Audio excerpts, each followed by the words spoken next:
வணக்கம் தோழர்களே. குட்டி ஸ்டோரியில எனக்கு மனசுக்கு நெருக்கமான ஒரு ஸ்டோரியை சொல்ல போறேங்க. நம்ம அண்ணன் பரோட்டா சூரி உங்களுக்கு நல்லா தெரியும். அவர் சின்ன கேரக்டர்ல இருந்து இன்னைக்கு ஹீரோவா வளர்ந்து விடுதலையெல்லாம் பிரிச்சு மேஞ்சு வேற லெவல்ல நடிச்சிருப்பார். அந்த பரோட்டா சூரி அண்ணனுடைய பேச்சு ஒன்று வைரல் ஆயிட்டு இருக்கு. என்ன பேச்சு? அவர் மாமன் ஒரு படத்தை அவரே எழுதியிருக்காரு கதை. அந்த கதை எழுதப்பட்ட அந்த மாமன்ற படம் ரிலீஸ் ஆகி சக்சஸா ஓடிட்டு இருக்கு. ஒரு சென்டிமெண்ட் படம். ஒரு அக்கா தங்கச்சிகளுக்கு கூட பிறந்தவங்க அண்ணன் தம்பிங்க, அவங்க லைஃப்ல என்ன நடக்குது, அந்த அண்ணன் தம்பிங்க எப்படி தான் அக்கா தங்கச்சி பிள்ளைங்க மேல உசுர விடுறாங்க, இதை மையமா வச்சு தென் மாவட்ட கதை. இது எல்லார் வீடுகள்ல இருக்கும் நடக்கிறது. கிட்டத்தட்ட படத்தினுடைய ட்ரைலரை பார்க்கும் போதே எனக்கு எங்க ஊர் ஞாபகம் தான் வந்துச்சு. அது ஒரு ஒரு மாதிரி மாமன் மச்சினாலே பாசமா இருக்கிற ஒரு இதை பார்க்க முடியும். இதை பார்த்தோன்னே என் மயன் கூட சொன்ன மாமா ஞாபகம் வருது இல்லம்மா அப்படின்னு. கொரோனா காலத்துல இறந்து போனான் என் கூட பிறந்தவன். நினைச்சுக்கிட்டோம். அந்த படம் ரொம்ப சக்சஸா போகுதுங்க. பிரச்சனை அந்த படம் கிடையாது. அந்த படத்தை வெற்றிகரமா ஓடணும் அப்படின்னு வேண்டிக்கிட்டு மதுரை மாவட்டத்தை சேர்ந்த ஒரு 5-6 இளைஞர்கள் ரசிகர்கள் முறைய கோயில்ல போய் மண் சோறு சாப்பிட்றீங்க, ரோட்ல சோத்தை போட்டு சாப்பிட்டுருக்காங்க. இந்த வீடியோ வைரல் ஆகுது. மண் சோறு சாப்பிட்ட வீடியோ வைரல் ஆகுது. ரோட்ல போய் மண் சோறு தின்றுருக்காங்க சோத்தை போட்டு. இது வைரல் ஆன உடனே இந்த செய்தி இந்த அண்ணனுக்கு போகுது, சூரியனுக்கு போகுது. உடனே சூரியனே ரொம்ப பொறுப்போட நிதானத்தோட சரியா பேசியிருந்தார். எனக்கு ரொம்ப மகிழ்ச்சி என்னன்னா, ஒரு நடிகரா நம்ம அவரை பார்க்கிறோம். அவர் தன்னை வளர்த்துக்கிட்டே வர்றாரு. அடுத்தடுத்துக்கு அவருடைய அறிவு சூழல் எல்லாம் சேர்ந்து வளருது. நம்ம அவர் சாதாரண நடிகரா பார்க்கும்போது வெள்ளத்தியா பேசிட்டு திரிகிற அவருடைய பல பேட்டியை பார்த்திருக்கேன். அண்ணே, நீ உங்க படத்துல நான் எலக்ட்ரீசியனா இருந்தேனே அப்படின்னு இவர் டைரக்டர்கிட்ட பேசுனதெல்லாம் கேட்கும்போது இவ்வளவு வெள்ளந்தியா இருக்காருன்னு கேட்டிருக்கேன். ஆனா நேத்து அவர் சொன்ன பதில் ரொம்ப முக்கியமானதுன்னு நினைக்கிறேன். மண் சோறு சாப்பிட்டவங்கள அன்பு தம்பிகள், என்னுடைய ஃபேன்ஸ் ரசிகர்கள் என்று சொல்வதற்கே வெக்கமா இருக்கு. சரியான அடியில டேய், நீ மண் சோறு தின்னுட்டு இருக்க, உன்னைய ஃபேன்னு சொல்றதுக்கே எனக்கு வெக்கமா இருக்கு, தம்பின்னு சொல்றதுக்கே எனக்கு வெக்கமா இருக்கு. இது முட்டாத்தனமா தெரியலடா உங்களுக்கு? சரியான கேள்விங்க. இது முட்டாத்தனமா தெரியலையா உங்களுக்கு? கேள்வியாதான். ஏன் சொல்றேன்னா, ரசிகர்கள் என்ன பண்ணாலும் அப்பா நமக்கு பெருமையா இருக்கு அப்படின்னு நினைச்சிட்டு இருக்க சினிமாக்காரங்களுக்கு மத்தியில, சினிமா ஹீரோக்கு மத்தியில பல விஷயம் பண்ணுவான். கட் அவுட்ல வைப்பான், மேல ஏறுவான், கீழே விழுந்து சாவான், அப்புறம் தலைவா அப்படின்னு வண்டி மேல விழுந்து உருளுவான், எல்லாம் பண்ணுவானுங்க.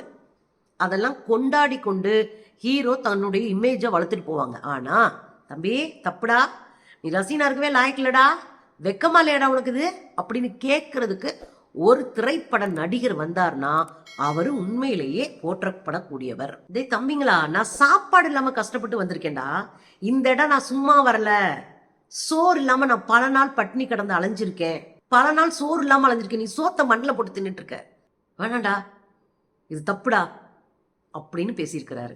சோத்தை மதிக்காம இப்படி கூறுகட்டத்தனமா செய்யலாமாடா அப்படின்னு கேட்டிருக்காரு. நம்ம பார்க்கும்போது இது சாதாரணமா தோணுங்க.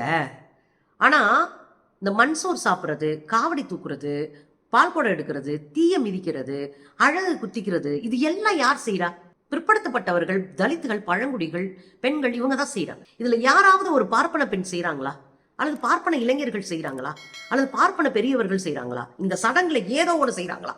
எல்லா விதமான சடங்குகளையும் ஏன் பிற்படுத்தப்பட்டவர்கள், மிகவும் பிற்படுத்தப்பட்டவர்கள், தலித்துகள், பழங்குடிகள் செய்யறோம்? ஏன் செய்யறோம்? ஏன்னா இந்த சடங்குகள் வழியாக நம்ம முட்டாளாவே ஆக்கி தனக்கு கீழேயே வச்சிருக்கணும்ன்றதான் பார்ப்பனியத்தினுடைய வேலை. அதைத்தான் இந்த மண்சோறு சாப்பிட்டுருக்கான். படம் நல்லா ஓடணும் அப்படின்னு மண்சோறு சாப்பிட்டுருக்கான். தெளிவா பலார்னூருக்கு அடி அடிச்சாரே, டே கதை நல்லா இருந்தா மக்கள் ஏத்துக்கிட்டா படம் ஓட போகுது, நீ மண்சோறு சாப்பிட்டதுக்காக படம் ஓடுமா அப்படின்னு கேட்டுக்காருங்க. சரியான கேள்வியா இல்லையா? மண்சோறு சாப்பிட்டதுனால, அளவு குத்திக்கிறனாலயோ, மொட்டை அடிக்கிறனாலயோ, ஆனா அவர் கடவுள் நம்பிக்கை இருக்கிறவர் தானே. ஆனா கேட்கிறாரு, டே இப்படிலாம் பண்ணாதீங்கடா அப்படின்னு. உனக்கு கடவுள் நம்பிக்கை இருக்கலாம், அதுக்காக அதீத மூட நம்பிக்கையை வளர்த்துக்காதீங்கன்றாரு. கடவுள் நம்பிக்கையே மூட நம்பிக்கை தான் எனக்கு தெரியும், என்னை பொறுத்தவரையும். ஆனா இதை விட இன்னும் மோசமா கீழே இறங்காதீங்கடான்னு அன்னைக்கு அவர் கேட்டிருக்காரு. அதுல அடுத்த நாள் இதே கேள்வியை கேட்கும் போது அவர் சொன்னார், ஏங்க என் வீட்டுல ஒரு பொண்ணோ பையனோ இது மாதிரி போய் யாரோ ஒருத்தருக்காக மண்சோறு சாப்பிட்டா நம்ம விட்டுருவோமா? அது மாதிரி தாங்க அந்த பசங்களும் அப்படின்னாரு. இதுதான் பகுத்தறிவு. நம்ம வீட்டு பிள்ளைங்க போய் இன்னொரு ஆளுக்கு ஃபேனா உட்காந்துட்டு மண்சோறு சாப்பிட்டா நம்ம விட்டுருவோமா? அது மாதிரிதாங்க நம்ம வீட்டு பிள்ளைங்கன்னு கேட்கிற நியாயமான வார்த்தை. இதை நான் பலமுறை 2-3 நடிகர்கிட்ட கேட்டிருக்கேனாலும், சாமானியனா உழைச்சு வந்த இந்த அண்ணன் வாயில இருந்து அது வர்றது அப்படின்றது ரொம்ப மனசுக்கு நிறைவா இருந்தது. அதை தாண்டி ஒரு தொலைக்காட்சி நிகழ்ச்சியில போன வாரம் பார்த்தேங்க, காலைல ஒரு பொண்ணு ஓடி வந்து விழுகுறாங்க. அந்த பொண்ணு சின்ன வயசுலேயே கல்யாணம் பண்ணிட்டாங்க. அது ஒரு நடன நிகழ்ச்சி. அந்த குழந்தைங்க, அந்த பொண்ணுடைய 3 பசங்களையும் நான் படிக்க வைக்கிறேன்னு அண்ணன் சொல்லியிருக்காரு சூரியனே. அந்த பொண்ணு நன்றி செலுத்துறதா ஓயடையே அந்த காலில் விழுகிறார். டப்புன்னு அவர் சொன்ன வார்த்தை இருக்குல்ல, அதுதான் எனக்கு மகிழ்ச்சியான வார்த்தை. பொம்பளை பிள்ளைங்க யார் காலையும் விழக்கூடாதுமா. பொம்பளை பிள்ளைங்க யார் காலையும் விழக்கூடாது. அதுதான் தமிழ்நாடு. அதுதான் தமிழ்நாடு. இதுதான் சுயமரியாதை. யாரு காலையும் விழ வேண்டிய அவசியம் இல்லை. நீ சுயமா யோசி, சுயமா நில்லு, சுயமா சிந்தி, பொருளாதார விடுதலையோட இரு. அதுதான் உனக்கு சரி.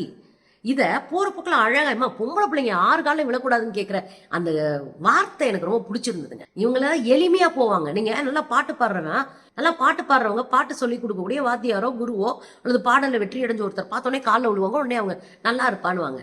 ஆனா காலில் விழுந்த உடனே விழக்கூடாதுன்னு சொல்றது தான் அறிவு. அது தானே பார்த்தேன்.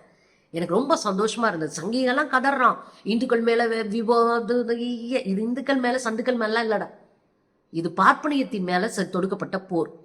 பார்ப்பனியத்தினுடைய அயோக்கியத்தனத்தை வெளிப்படையா கண்டிச்ச ஒண்ணு. அவருக்கு அதை பார்ப்பனியம்லாம் தெரியாதுன்னு வச்சுக்கோங்களேன், தப்புன்னு தெரிஞ்சிருக்குல்ல, அதை நம்ம கொண்டாடும். அப்படித்தான்.